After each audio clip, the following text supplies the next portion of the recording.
what will happen between the different wars that are going to happen, like between the Romans and Persians, prophecies that came true, right?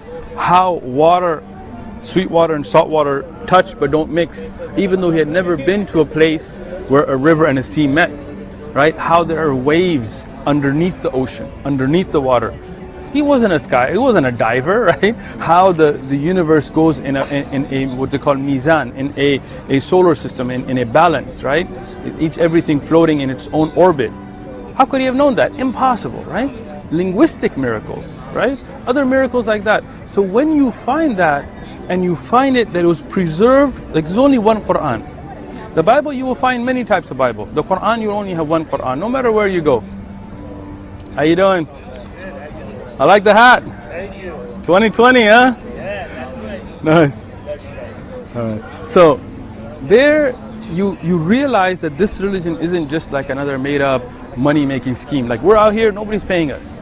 You know, we're not taking donations, we're not out here getting paid. This is the truth, right? And we can challenge that. Like I'll show you something, right? I'm sure you're well read, man, I can tell.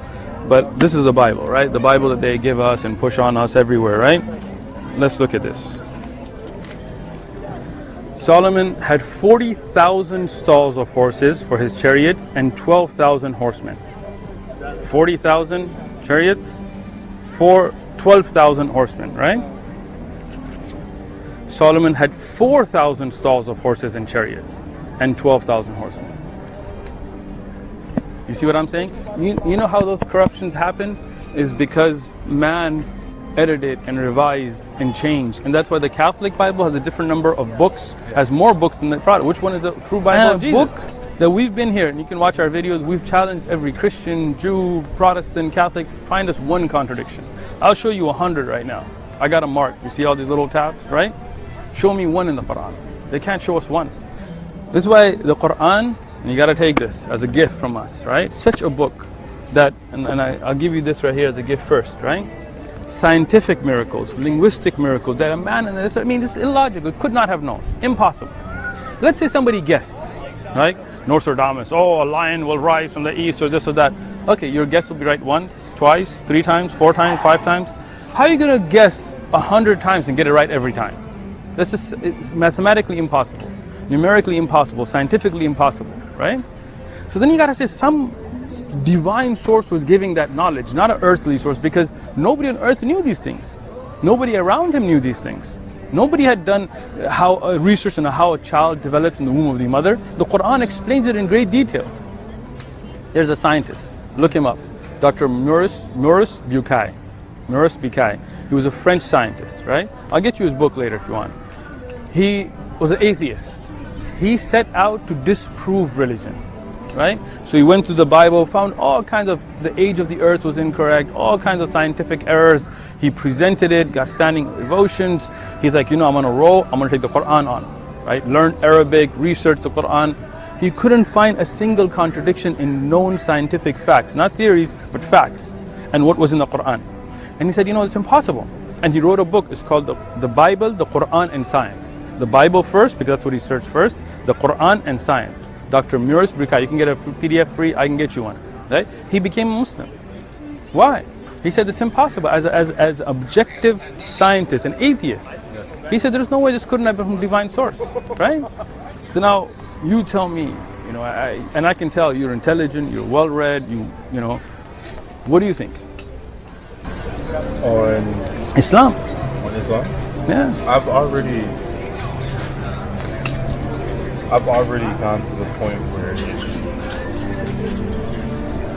it's not that I don't believe it or anything about it, because I've already knew it, and I was already open. I was always taught, even in Christianity, you're not there to force something on somebody. Agree. You were there to say what you have to say. And open the door. You don't want to accept it. That's of course. Them. And I was always told to be open to understand. And then I went into science. Nice. I engineered myself. Good. So when I looked at things, I was like, scientifically, this is not really possible. Like when I tried to look up the creation of the earth. Right. When you think about it, I would have to parallel it to the Big Bang itself. Sure. to say that this was already in creation. And then it says light was there before the sun. Right. I was like, light can be there before the sun. It doesn't have to be the sun. It's light. Exactly. Yeah. I mean, you go in the universe, you find all kinds of light that's not from the sun itself. And then you understand certain things like that, and then when you understand everything, then I got to the point where now I'm at the Moors. And then I look at it, it's like the Moors is Islam. Right, that's where Muslims came from, right? Moors, West Africa. Yeah. That's where we came from. Yep. And then there were already people who look like us over here. Yep. I'm not Muslims. Yeah. But that's the thing. I was looking at it. All the exploration that was done before anything that was Roman or European hasn't been explained. Yeah. It hasn't been told yet. So I mean, even if you look at the Pope and his writings, if you Google it, during the times of slavery, he said God created man in his image, and God's image is white because Jesus was presented to be, even though historically, that's historically incorrect, right? But that's the thing, we've been brainwashed, right? He said, so if you buy and sell black and brown people, it's okay because they're not humans, right? So you know that's not true. Like, you know that Christianity was used as a tool to enslave not just African Americans, but the South Americans, Philippines, Manila. The word Manila comes from Min Allah, an Arabic word, because the Philippines was Muslim, and they were brutally conquered by the Spanish and killed and enslaved and forced into Christianity, except for Mindanao that's kept it real. Is it like the word melanoma?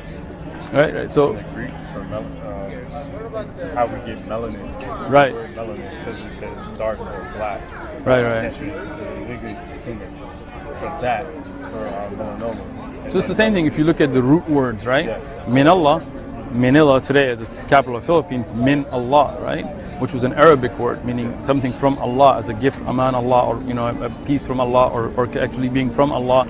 The Filipinos that were there, they were Muslims, but the Spanish came, they killed, they massacred. They got everybody except the southern part that kept fighting, Mindanao, that's still fighting, but they kept their religion. And if you go to Guadalajara in Mexico, Guadalajara, Wadi de Hijara, it's from Arabic. And there was the Arabic influence here before the Spanish, right? So, but that history has been kept from us. When I went to school, Columbus was introduced to us as a great hero. He discovered America. Well, what do you mean he discovered America? Was it lost? Weren't there people, like I come to your house and I'm like, I just discovered your house. You're like, bro, I already live here, right? So. That's the thing with me, it's like for me. How you doing? I was like, he never. Can you come and ask about it? We can talk about it. All right. Like for me, when you talk about Christian, so you mean the West Indies? Right. Or are you talking about the original people that but even if you look, the name from? Even if you took the West Indies, or even if you look at, what's all the people living there? He didn't discover, unless you're talking from a European perspective, Columbus didn't discover anything, right? If I come to the first time I go to Arizona, I can't say I discovered Arizona, it's mine. Well, no, the people live in Arizona, right? Yeah. Right? And that's the thing with Columbus and the colonization of, and not just here. People did the same thing in Africa, they did the same thing in India. The British went everywhere, East India Company, you know history and you know what happened, right? But what I'm talking about is from a religious perspective. Like, what do you believe? Who created us, right? I believe there is one creator. He's not a man, he's not a woman, he's not black, he's not white, he created. You believe that? You got the same belief as me there, right? I believe that creator didn't just leave us with nothing. He sent guidance, right? Books of guidance, like the Torah, which was the Old Testament with Moses, the Psalms of David, which was called Zabur, to the Dawood alayhi salam, the Injil, which is called the Bible, which is to the Prophet Jesus. And all three of these were divine sources, guidance, but they were corrupted through time at the hands of men, as we see today. You believe in that? Yes. I believe there's a final testament called the Quran, which you seem to believe in as well, which was revealed to the Prophet Muhammad and has been preserved without corruption. You believe that? See, you have the Muslim belief. You're already Muslim in your heart, right? This is it. See, you've already read. Your whole life has prepared you for this, right? All the experiences you went through, Allah was guiding you, right? Now you're here, right?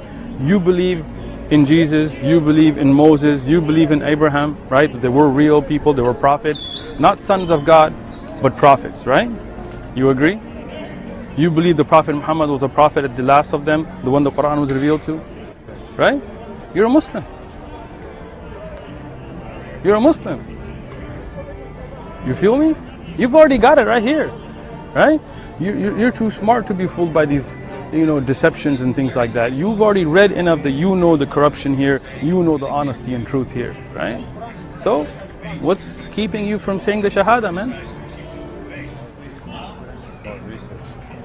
Go for it. We don't force the religion on anybody. Like you said, we're here to open up a door for you to go through, to learn. But as advice from me, research will never end. I research still today. I have a library at home. I read, continuously. How you doing? New hat, huh? New hat. No, I've been wearing this one. Oh, it's a different one. The last time I saw you, you had a different one. This got 2020 on it. Yeah, this was MAGA hat. Yeah. So that's the thing. All of this research, it will continue. We say you study and research from the cradle to the grave, right? And I don't want you to ever stop reading and growing and learning, right? But what I want you to remember is, look, life is something that ends. You don't know when you will die. Like, I don't know, I could be driving home right now, have a heart attack, get hit by a car, and if you don't leave this earth without having professed that belief, you're not going to have made it to the goal that you were getting to. You see what I'm saying? So I'll tell you what, why don't we do the Shahada today? You just say it, you already got the belief, you continue your research. We'll research together. It's up to you. It's not like we're trying to force anything on you. You already got the belief. I already asked you, you already confirmed it. Shahada is just verbalizing it. Take your time. You have a Quran? No. Alright, well, there you go, man. Take a Quran. You got to read this, bro. And then you got our address. Look us up. Come by. Have some tea with us. Have some food with us. And we're ready whenever you're ready, man. You feel me? Alright, bro. Good to see. What's your name? Drew. Drew? Alright, Uthman. Alright.